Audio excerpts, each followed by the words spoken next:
आज व्यू 360 में पाकिस्तान की मुआशी पॉलिसीज अशराफिया को फायदा पहुंचा रही हैं और गुर्बत बढ़ा रही हैं। वर्ल्ड बैंक के पाकिस्तान के इकनॉमिक मॉडल पर तहफ्फुज़ात।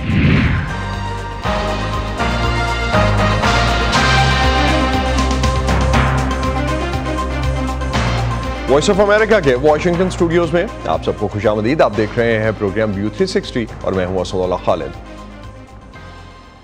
हाल ही में पाकिस्तान के लिए वर्ल्ड बैंक के कंट्री डायरेक्टर नाजी बिन हसन ने पाकिस्तान के मौजूदा मुआशी मॉडल के बारे में लिखा कि ये मॉडल काम नहीं कर रहा और पाकिस्तान इसी वजह से अपने हमसाया ममालिक से पीछे रह गया है।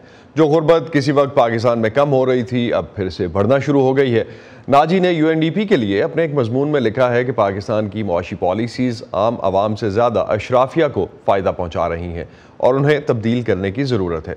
ये पॉलिसीज़ बहुत गैर मुस्तहकम और कम तरक्की की वजह बन रही हैं। पाकिस्तान जनूबी एशियाई ममालिक की मईशतों में इतना पीछे क्यों रह गया है और वो कौन सी पॉलिसीज़ हैं जो खित्ते के बाकी ममालिक को मुआशी लिहाज से आगे बढ़ने में मदद दे रही हैं। आज के शो में हम इसी पर बात करेंगे। अगर हम पाकिस्तानी मईशत का खित्ते की दूसरी मईशतों से मुवाजना करें तो पिछले 10 साल में पाकिस्तान की मईशत के मुकाबले में भारत और बांग्लादेश ने कहीं ज़्यादा तरक्की की है। भारत की मईशत दुनिया की 5वीं बड़ी मईशत बनकर सामने आई, जबकि बांग्लादेश ने मुआशी लिहाज से पाकिस्तान को पीछे छोड़ दिया। आलमी बैंक के आदाद-ओ-शुमार के मुताबिक भारत की मजमूई कौमी पैदावार या GDP गुज़िश्ता साल 7.2% से बढ़ी और मौजूदा माली साल के दौरान इसमें 6.25% से ज़्यादा की रफ्तार से इजाफा मुतवक्के है। आलमी बैंक के आदाद-ओ-शुमार के मुताबिक बांग्लादेश की मईशत की शरह नमू गुज़िश्ता साल 6% रही और इस साल भी आलमी बैंक का अंदाज़ा है कि बांग्लादेश की मईशत 5.5% से ज़्यादा की शरह से तरक्की करेगी। पाकिस्तान की मईशत का हजम गुज़िश्ता साल 0.5% कम हुआ, यानी मुल्क की मजमूई कौमी पैदावार में 0.05% की कमी हुई, जिसे हम आम अल्फाज में मईशत का सुकड़ना भी कहते हैं।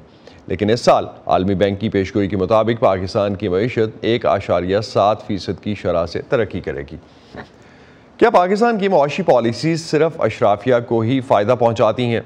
आम आवाम इस बारे में क्या राय रखती है? वॉइस ऑफ अमेरिका के नज़रुल इस्लाम ने हुकूमती पॉलिसीज़ और सब्सिडीज़ पर आम लोगों की राय जानने की कोशिश की। सब्सिडीज़ का इम्पैक्ट आम आदमी तक नहीं पहुंचता। जो भी सब्सिडीज़ होती हैं वो पॉलिटिकल कंसिडरेशंस उसमें आ जाती हैं। अगर हम अक्रॉस द बोर्ड सब्सिडीज़ की बात करें तो पहले जब जो बिजली वगैरह पे सब्सिडीज़ गवर्नमेंट देती थी या गैस पे देती थी तो उसका भी जो आम कंज्यूमर है वो बेचारा उसको तो इतना ख़ास, क्योंकि उसकी जो बजट है वो इतना नहीं है। जो बड़े एलीट क्लास हैं उन्हीं को ज़्यादा फ़ायदा पहुंचता है, बिकॉज उसकी कंजम्पशन भी ज़्यादा है, उसका बिल भी ज़्यादा है, तो उसको उसका इफेक्ट भी ज़्यादा मिलता है। जो टारगेटेड सब्सिडीज़ होती है जो आजकल गवर्नमेंट देती है, जैसे रमज़ान में सस्ता आटा हो गया, उसमें भी जो है ना पॉलिटिकल वर्कर जो होता है जो पार्टी का है वो ज़्यादा फ़ायदा उठाता है। वो जो आम लोग हैं वो हम देखते रहे होते हैं, वो बेचारे जो खुददार लोग हैं वो साइड पे बैठे होते हैं और उनको कुछ नहीं मिल रहा। इसका आम आदमी को कोई फ़ायदा नहीं होता, क्योंकि जो हुकूमत की तरफ से सब्सिडी दी जाती है जैसे पेट्रोल की मद में, तो उसमें एक मोटरसाइकिल वाले को भी वही रेट मिल रहा होता है और एक लैंड क्रूज़र वाला जो है उनको भी वही उसी रेट पे मिल रहा होता है। इसका सबसे ज़्यादा फ़ायदा जो है अमीर लोगों को मिलता है, जो मतलब गवर्नमेंट में या इस तरह से आम लोगों को तक ये रिलीफ नहीं पहुंचता। मेरे ख्याल में सिर्फ अमीरों तक इसका फ़ायदा नहीं पहुंचता, गरीबों तक भी पहुंचता है। जिस तरह आप देखिए मुख्तलिफ मौक़ों पे जिस तरह गवर्नमेंट की तरफ से सब्सिडीज़ दी जाती हैं रमज़ान के मौके पे, या फिर जब जिस तरह पिछले दिनों महंगाई की जब ज़्यादा बढ़ गई थी तो उस पर भी कुछ चीज़ों के ऊपर सब्सिडीज़ मिली थी, तो आम आवाम को भी इसका फ़ायदा मिलता है, डेफिनेटली मिलता है। होता ये है कि सब्सिडीज़ तो दे दी जाती है और वो आवाम तक जो आइटम पहुंचता है वो उस स्टैंडर्ड का नहीं होता, तो उस सब्सिडीज़ का फिर फ़ायदा नहीं हुआ ना। वो तो फिर इसका मतलब ये हुआ आप लो क्वालिटी के कोई आइटम दे रहे हैं, वो सब्सिडीज़ का मतलब है कि ऐसा वो फ़ायदा मिलता नहीं है पब्लिक को, वो स्टैंडर्ड डाउन हो जाता है, तो वो तो फिर वैसे ही आगे उस सब्सिडी का फ़ायदा नहीं। हाँ, वो गवर्नमेंट के खातों में और कागज़ों में और रजिस्टर में प्लस माइनस हो जाता है। बाज़ मुआशी माहिरीन का ख्याल है कि पाकिस्तान में जो सब्सिडीज़ दी जाती हैं उससे मुल्क की अशराफिया को ज़्यादा फ़ायदा पहुँचता है, जबकि कुछ माहिरीन ये भी समझते हैं कि दुनिया भर में ऐसी पॉलिसीज़ बनती हैं जिनमें मुख्तलिफ हल्कों को सब्सिडीज़ दी जाती हैं। नज़रुल इस्लाम ने पाकिस्तान की सब्सिडीज़ की पॉलिसी के बारे में 2 माहिरीन से बात की।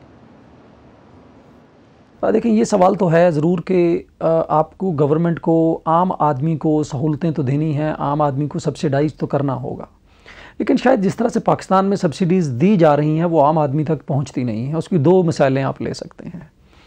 एग्रीकल्चर सेक्टर के अंदर मसलन आपको सब्सिडी दी जाती है खाद के ऊपर। अब जो गरीब आदमी है जो पाकिस्तान के किसी दूर दराज गाँव में बैठा हुआ है, उसमें 2-3 वजह से उसको ये सब्सिडी पहुँचती नहीं है। नंबर 1 कि उसने खाद उधार पे लेनी होती है।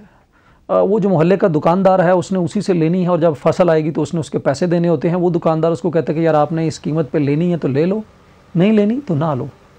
और इंटरेस्टिंग बात यह है कि वो उसको ये भी कहता है कि अगर आपने बाज़ार से बड़े से ख़रीदनी है तो पहले मेरा पहला उधार जो है वो वापस करो, तब जाके वहाँ से लो। तो वो आम आदमी तक वो सब्सिडी नहीं पहुँच पाती है। किसान को, जो छोटा किसान है, उसको बेचारे को लोकल मार्केट से उसी तरह से ख़रीदना पड़ती है जिस कीमत पे उसको बेची जाए।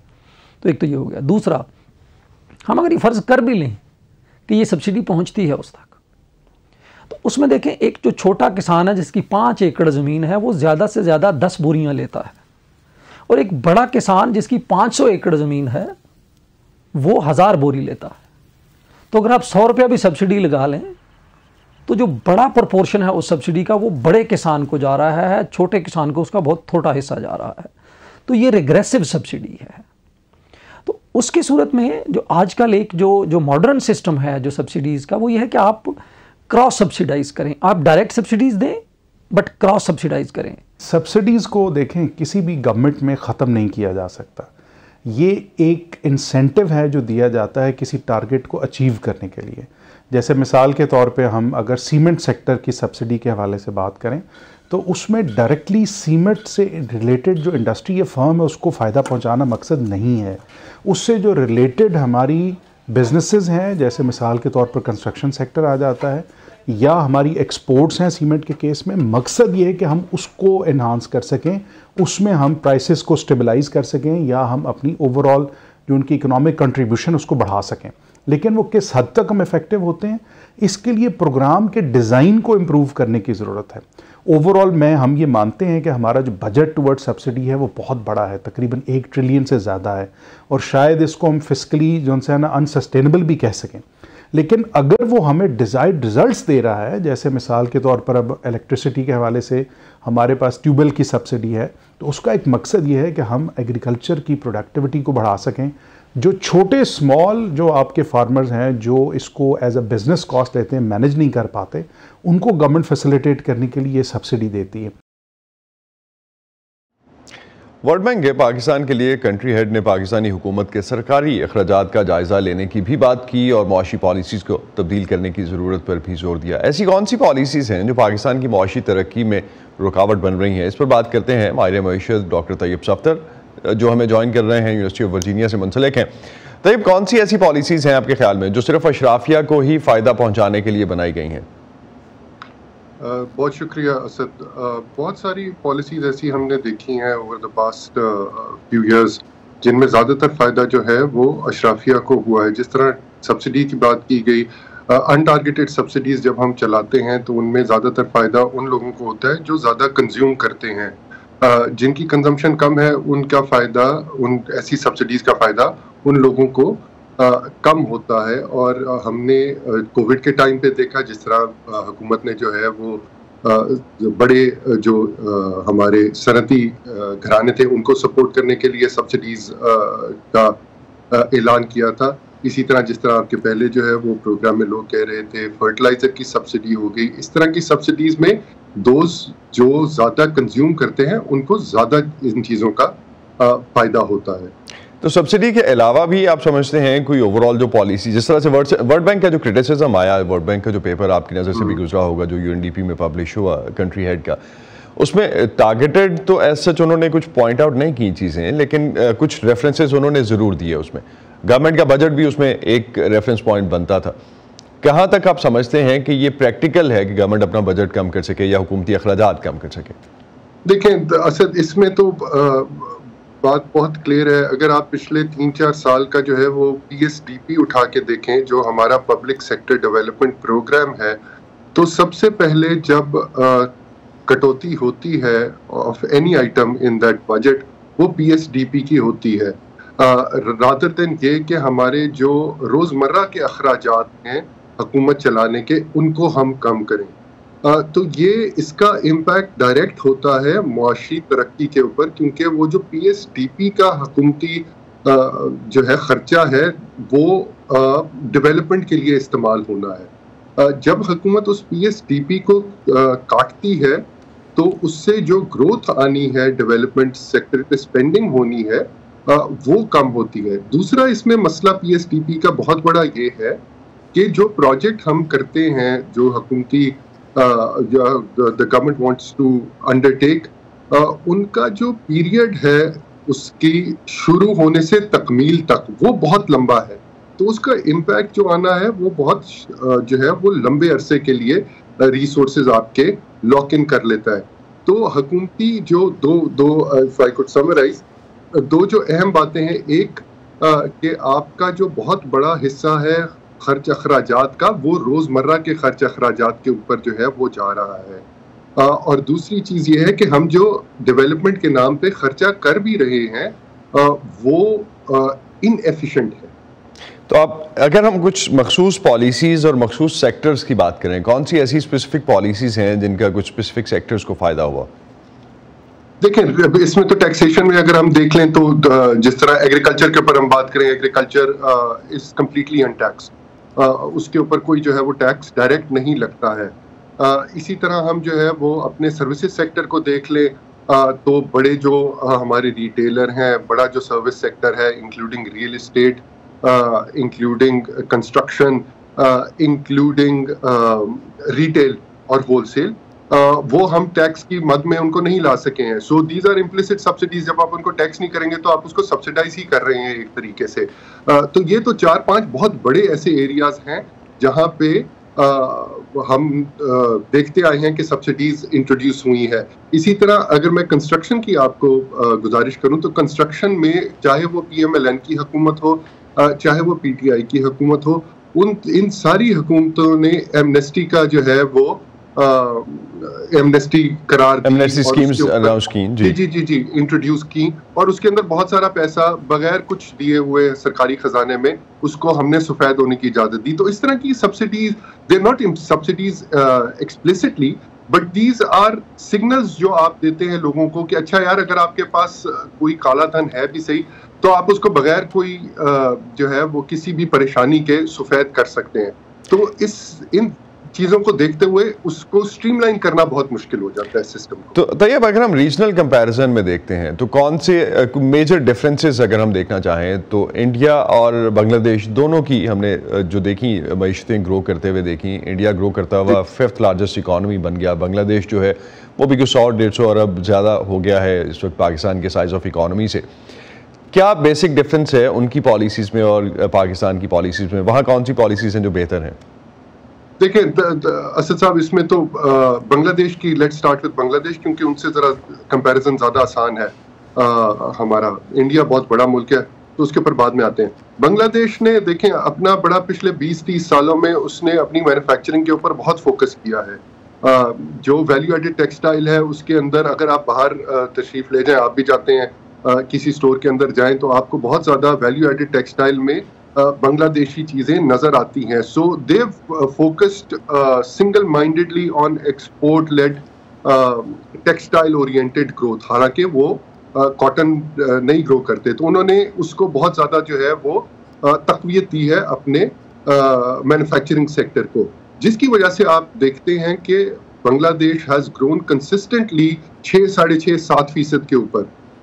अब हम इंडिया के ऊपर आ जाते हैं। इंडिया जो है उसने IT में बहुत ज़्यादा, अगरचे उनका मैन्युफैक्चरिंग सेक्टर चीन के मुकाबले में, जो कि दूसरी बहुत बड़ी आलमी कुव्वत है, उसके मुकाबले में उनका मैन्युफैक्चरिंग सेक्टर कदरे कमज़ोर है। लेकिन अगर आप सर्विसेज देखें, और जिनको हम हाई वैल्यू सर्विसेज कहते हैं, मसलन IT, मसलन बिजनेस प्रोसेस आउटसोर्सिंग, मसलन जो है सॉफ्टवेयर हाउसेस, उसमें जो हाई लेवल एक्सपोर्टेबल सर्विसेज हैं उसमें इंडिया ने बहुत हद तक एक अपने आप को मनवाया है, and those are things that they have been able to grow with. दूसरी इसमें गुजारिश ये है कि इंडियन हुकूमत ये भी समझ चुकी है कि मैन्युफैक्चरिंग ज़रूरी है, तो उन्होंने मेड इन इंडिया का भी जो है एक प्रोग्राम लॉन्च किया है।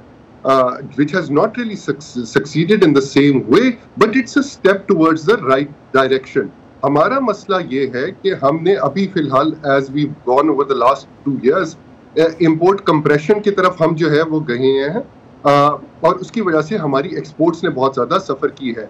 तो आपको इन एरियाज के ऊपर फोकस करना पड़ेगा, अपने रीजन से ये सीखना पड़ेगा कि वो कौन सी ऐसी चीज़ है जिसमें वो सही जा रहे हैं, and we have to learn from them. और last but not the least, political instability, सियासी अदम इस्तेहकाम, वो बहुत सारी चीज़ों को आप एक कदम आगे बढ़ाते हैं और आप 5 कदम पीछे लेके जाते हैं बिकॉज ऑफ दैट सियासी। तो उसको एड्रेस होना बहुत ज़रूरी है। बहुत बहुत शुक्रिया डॉक्टर तैयब सफदर, आप हमारे साथ थे और ओवरऑल जो पॉलिसीज़ पाकिस्तान की हैं, खित्ते में कितना डिफरेंस है उनका और ओवरऑल कहाँ तक सब्सिडीज़ पाकिस्तान में जो है वो टारगेटेड हैं, कहाँ तक नहीं है, इस हवाले से हम बात कर रहे थे। बहुत शुक्रिया आपका। Thank you. पाकिस्तान में एक अमूमी तासुर यह है कि सरकारी पॉलिसीज़ का फ़ायदा सिर्फ सनतकारों को पहुँचता है, जबकि किसान और सारिफ हुकूमत से मिलने वाली सब्सिडीज़ से मुस्तफ़ीद नहीं हो पाते। क्या हुकूमती पॉलिसीज़ सिर्फ सरमायाकारों के मफादात को मद्देनज़र रखते हुए बनाई जाती हैं और किसान और सारिफ इन मुराद से क्यों फ़ायदा नहीं उठा सकते? नवीद नसीम ने यही जानने के लिए एक सनतकार और एक किसान से बात की।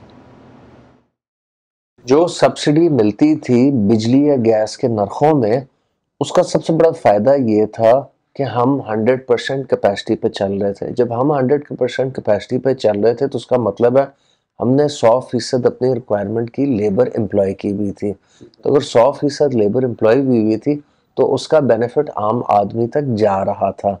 अब जब आपने बिजली गैस के नर्ख इतने बढ़ा दिए, combined with high interest rate, combined with 18% GST, combined with global demand suppression, तो हम इस वक्त कैपेसिटी पे नहीं चल पा रहे। पाकिस्तान में अगर 10 बड़ी मेजर क्रॉप को हम डिस्कस करें, हम आज तक मुतालबा करते रहे हैं कि इन फसलों के रेट मुकर्रर किए जाएं। इसकी वजह से इस मुल्क में एक तबके को, एक फ्लोर मिल वाले को, एक इंडस्ट्री वाले को, एक शुगर मिल वाले को और एक इस तरह के दूसरे इदारों को, टेक्सटाइल वाले को प्रमोट किया जाता है। और जब फसल आती है तो कीमतें कम होती हैं और उन कम कीमतों में वो चीज़ें स्टॉक कर लेते हैं जो स्टॉकिस्ट होते हैं, और जब फसल ख़त्म हो जाती है तो एकदम उन चीज़ों के रेट जंप लेना शुरू हो जाते हैं।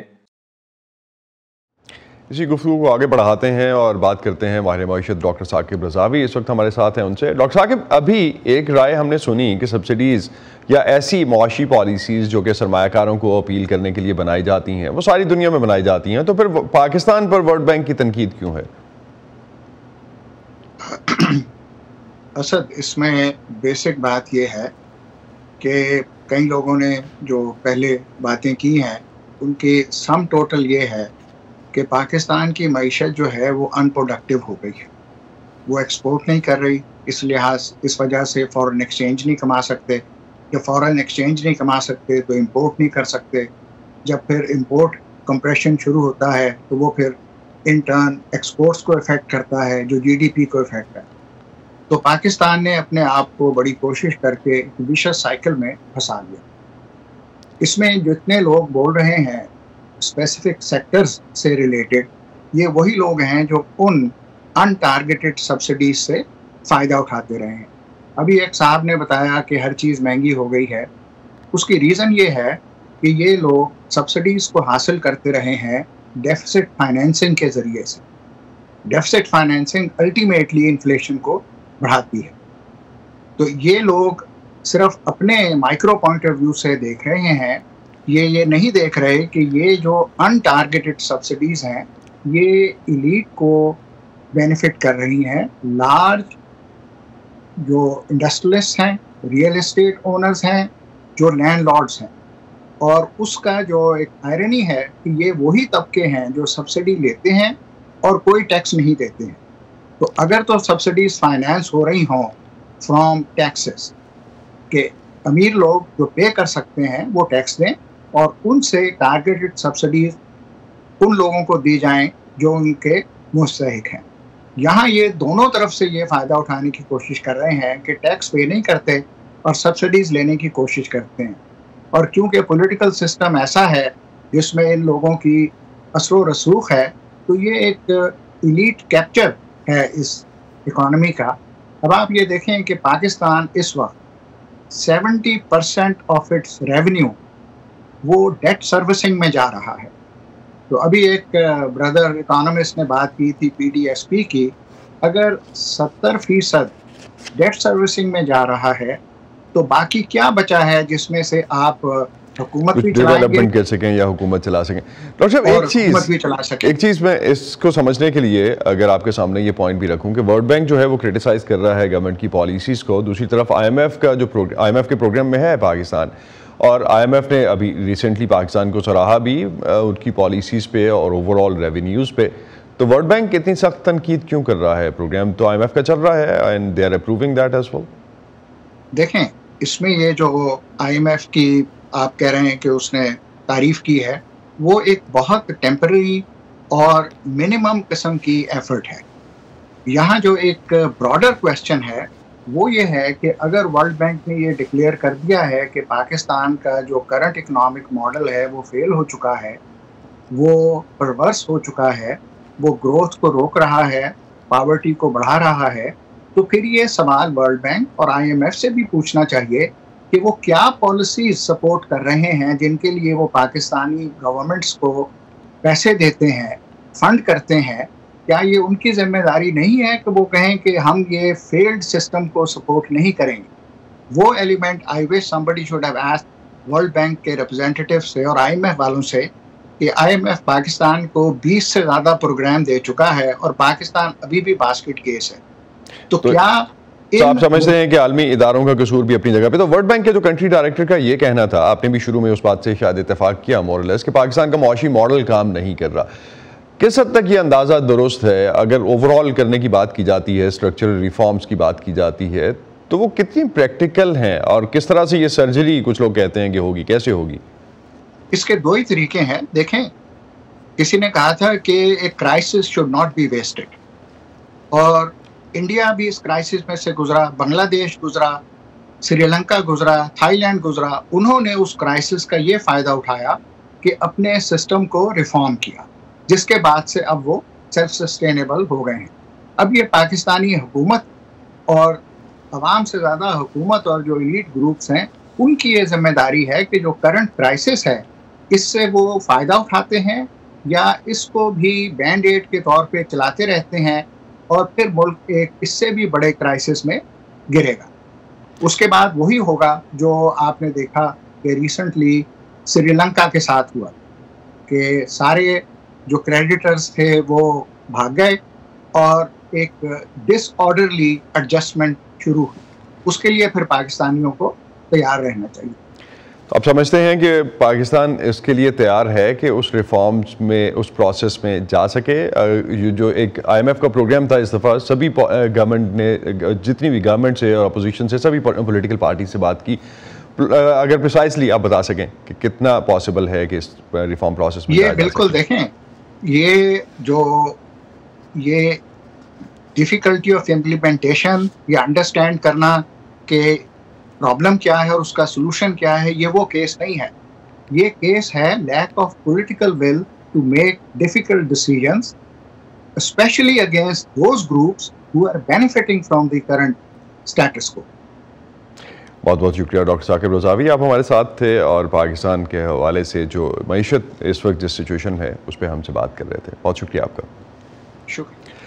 इसी पे ख़त्म करते हैं आज का व्यू 360। स्टे सेफ और पाकिस्तान और खित्ते समेत दुनिया भर की अहम खबरों और दिलचस्प मालूमात के लिए आप आ सकते हैं हमारी वेबसाइट urduvoa.com पर।